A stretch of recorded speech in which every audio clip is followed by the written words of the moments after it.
Hello everyone, my name is Bruna and today I'll be presenting my final project for the material sciences class, and my topic is on carbon fiber and why it is so important to Formula One performance nowadays.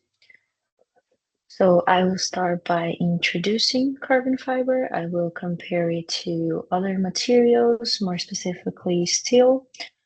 Then I will talk a little bit more about carbon fiber in Formula One, and then I will head to the conclusion. So what is carbon fiber? Carbon fiber is a general word used to represent a group of fibers. They are a type of synthetic material made of crystalline filaments of carbon, arranged in a hexagonal manner. It is a polymer made commonly from polyacrylonitrile, which is PAN for short, and upon treatment, they can reach upon more than actually 90% of carbon composition. Due to this material being extremely resistant and light, it is widely employed as a structural material and on applications in which both high strength and lightweight are required, such as Formula One cars. So a little summary about the mechanical properties of carbon fiber. We have its tensile strength, which is the maximum strength a material can endure before breaking or achieving plastically deforming. For carbon fiber, the range is in between 3 to 7 gigapascals.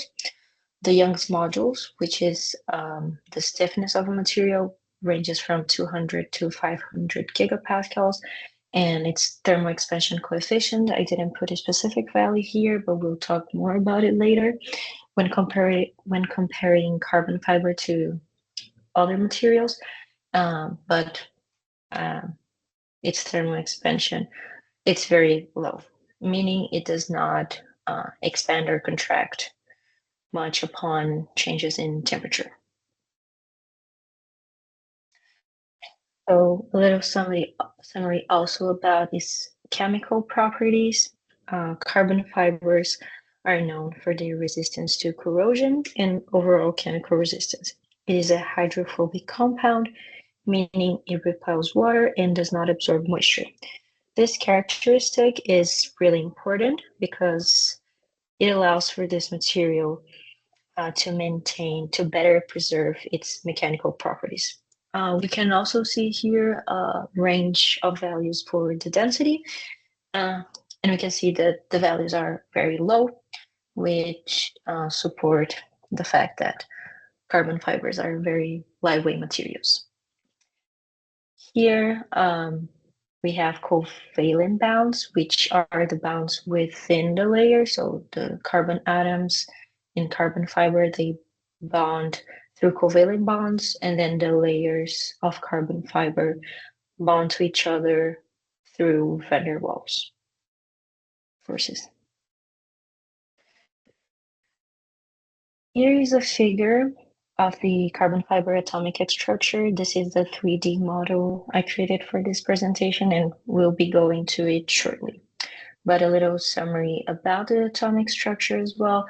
All carbons in the carbon fiber material are sp2 hybridized.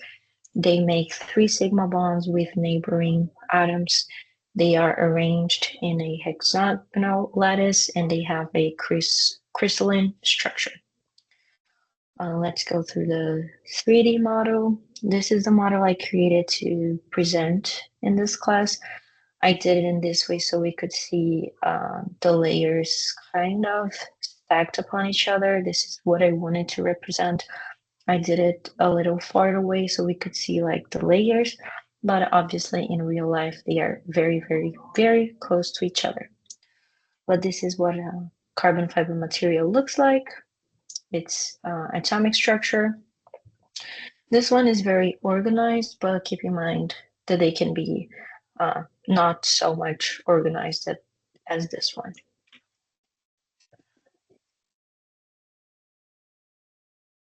Okay, so now let's compare carbon fiber with steel. And I chose to compare these two materials because before carbon fiber was implemented, steel and aluminum were the main materials used in Formula One cars. So here I have a comparison between the tensile strength, the Young's modules, and the density.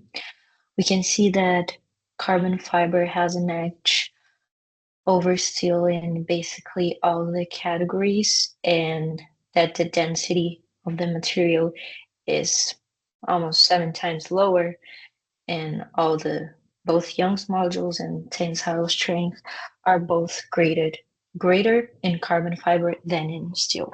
So we can see why it is a better material for a Formula One car. So now let's talk a little bit about carbon fiber in Formula One.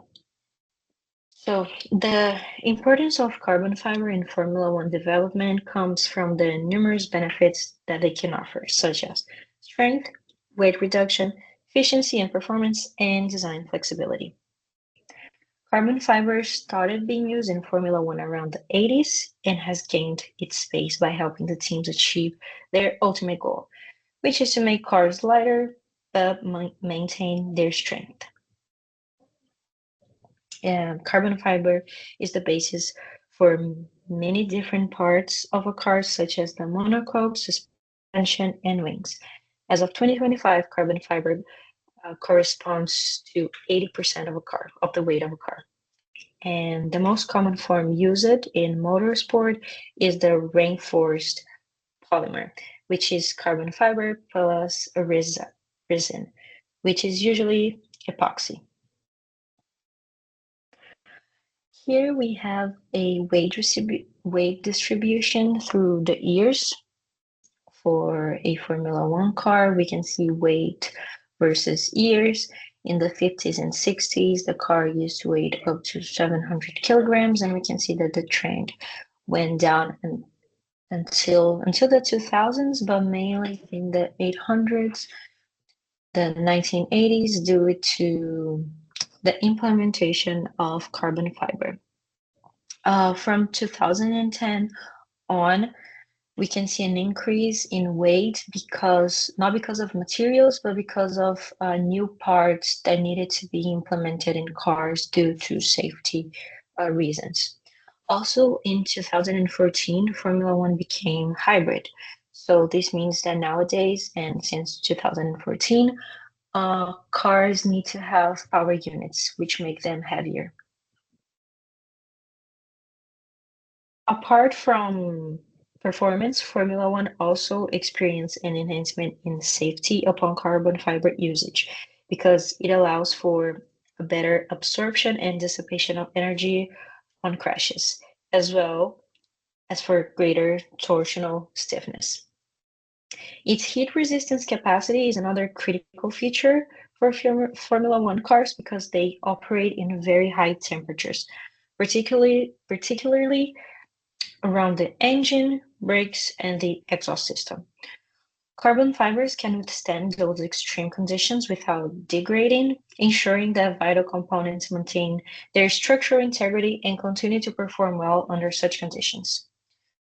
Durability is also important, as reducing replacements contributes to cost efficiency, which is especially important nowadays because of the cost cap regulations in Formula One. So to conclude this presentation, after this analysis, it becomes kind of easy to understand the importance of carbon fiber, not only in the motorsport industry, but many others that benefit from its properties.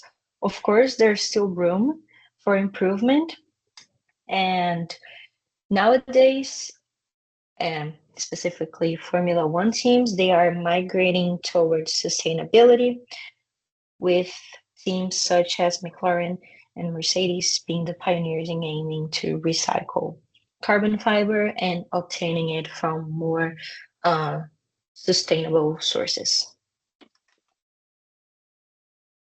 So this was my presentation. I hope everybody enjoyed, and I'll be happy to answer any questions.